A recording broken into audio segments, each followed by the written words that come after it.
బరువు మోయాల్సి ఉంటుంది, మనం కొన్ని బాధ్యతలు వేసుకోవాల్సి ఉంటుంది. నేను చెప్పే కదా, కూతురు ప్రసవ వేదన పడుతుంటే తల్లి వచ్చి నా దగ్గర పడితే అది మధ్యరాత్రి పరిగెత్తుకుంటూ పోయా. అర్థమైందా? ప్రసవ వేదన పడుతున్న కూతురు బిడ్డను గంటానికి ప్రసవ వేదన పడుతుంటే హాస్యం చూడండి. ఆ బిడ్డ ప్రసవ వేదనను చూసి తల్లి ప్రసవ వేదన పడుతుంటే ఎవరు? కూతురు నొప్పులు చూసి, కూతురు పరిస్థితి చూసి, కూతురు ఏమైద్దో అన్న భయంతో నన్ను పిలిచిన తల్లి ఏమో ప్రసవ వేదన పడుతుంది. ప్రసవం కాబోతున్నటువంటి కూతురుని చూసుకొని వీళ్ళిద్దరిని చూసి నాదొక ప్రసవ వేదన. ఈ ప్రేమను బట్టి, నా త్యాగాన్ని బట్టి ఆత్మల రక్షణలోకి వస్తే అంతే చాలేసయ్యా. ఇప్పుడు 3 ప్రసవ వేదనలు చూడండి, భలే ఉంది కదా. మొదటి ప్రసవ వేదన బిడ్డని కంటున్నా తల్లిది. రెండో ప్రసవ వేదన ఆ తల్లికి తల్లిది. మూడో ప్రసవ వేదన వాళ్ళిద్దరినీ కంటానికి నాకు. మరి ఆ ప్రేమ ఈరోజు కూడా అసలు బాగాలేక బాగుండి అప్పటిదాకా అలిసిపోయి పోతా పోతా కూడా అన్నా అంటే దాటిపోలేను, నా వల్ల కాదు. చాలాసార్లు గదిలో తీర్మానం చేసుకుంటా, గుండెను బండ చేసుకోవాలి, రాయి చేసుకోవాలా, అసలు ఎటు చూడకూడదు అని మనసు కఠినం చేసుకోవాలని బయట రాగానే హయా అనగానే అయిపోయింది. ఇంకెక్కడ కాలు కదలదు. చెప్పు హయా చెప్పు. నా తీర్మానాలన్నీ పటాపంచలు అయిపోతాయి.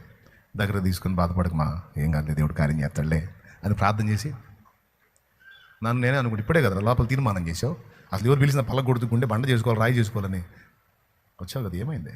నేను ఉండలేను. దేవుని ప్రేమ గుండెల్లో నింపబడితే ఈ లక్షణాలు వస్తాయి. నా గురించి నేను గొప్ప చెప్పుకోవడం కాదు, ప్రతి భక్తునికి భక్తురాలికి హృదయంలో దేవుని ప్రేమ నింపబడాలి. అందుకు ప్రార్థన చేయాలి. నీ ప్రేమ, నీలో ఏ ప్రేమ ఉందో ఆ ప్రేమతో నన్ను నింపు తండ్రి. ప్రజలను నీవు చూసిన దృష్టితో నేను చూడాలి తండ్రి. ప్రజల కొరకు నీ ఆత్మ పరితాపం పట్టలేనంతగా నా ఆత్మ కూడా పరితాపము పట్టలేకుండునంతగా నీ వలె నేను ప్రజల్ని ప్రేమించినట్లు నీ ప్రేమతో నన్ను నింపు తండ్రి అని ప్రార్థన చేయి.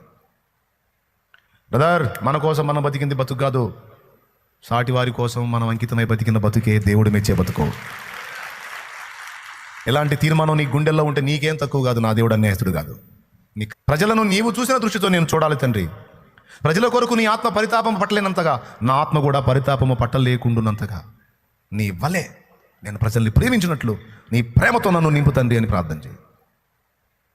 బ్రదర్, మన కోసం మనం బతికింది బతుకు కాదు, సాటి వారి కోసం మనం అంకితమై బతికిన బతుకే దేవుడు మెచ్చే బతుకు.